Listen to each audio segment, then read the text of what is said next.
விடுதலை சிறுத்தைகளின் மகளிர் அணியான மகளிர் விடுதலை இயக்கத்தின் மாநில செயற்குழு கூட்டம் நடைபெற்றது.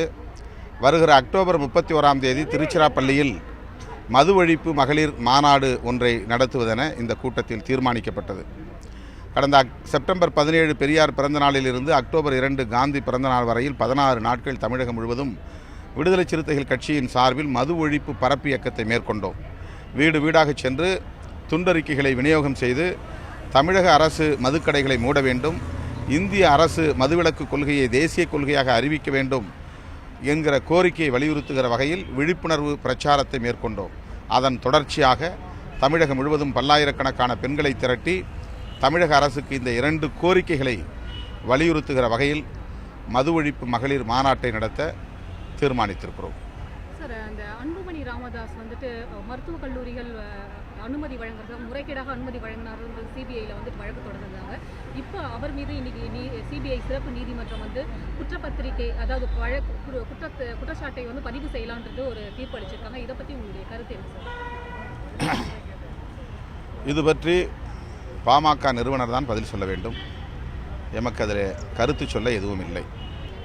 இந்த குற்றச்சாட்டுகளை எல்லாம் மூடி மறைத்துவிட்டு மக்களிடத்தில் தங்களுக்கு ஒரு செல்வாக்கை தேட வேண்டும் என்பதற்காகத்தான் அவர்கள் முதலமைச்சர் வேட்பாளர் என்கிற அறிவிப்புகளை எல்லாம் செய்து நாடகம் ஆடிக்கொண்டிருக்கிறார்கள் என்பதை நாடு அறியும்.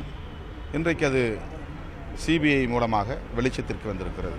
இதன் மூலமா அவர்களுடைய அரசியல் ஏதாவது பாதிப்புகள், பின்னடைவுகள் ஏற்பட அது பற்றி நான் எதுவும் சொல்வதற்கில்லை. வருகிற 23ஆம் தேதி மக்கள் நல கூட்டு இயக்கத்தினுடைய தலைவர்கள் கூட்டம் சென்னையில் குறைந்தபட்ச செயல் திட்டம் தொடர்பான கலந்தாய்வு செய்ய இருக்கிறோம். நவம்பர் 2ஆம் தேதி குறைந்தபட்ச செயல் திட்ட அறிக்கையை சென்னையில் வெளியிடுகிறோம். இந்த கூட்டு இயக்கம் தேர்தலை மட்டுமே குறிவைத்து உருவானதல்ல.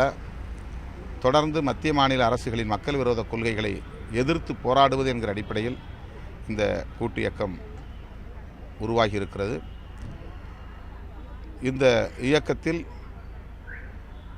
அனைத்து வாக்குச்சாவடிகளுக்கும் முகவர் போடுவதற்கு கூட வாய்ப்பில்லை என்கிற கருத்தை தெரிவித்ததாக திரு ஜவாஹிருல்லா அவர்கள் தெரிவித்ததாக சொல்லப்படுகிறது.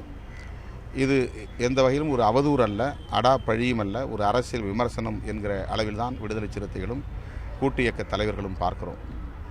அதனால் எங்களுக்கு எந்த வருத்தமும் இல்லை.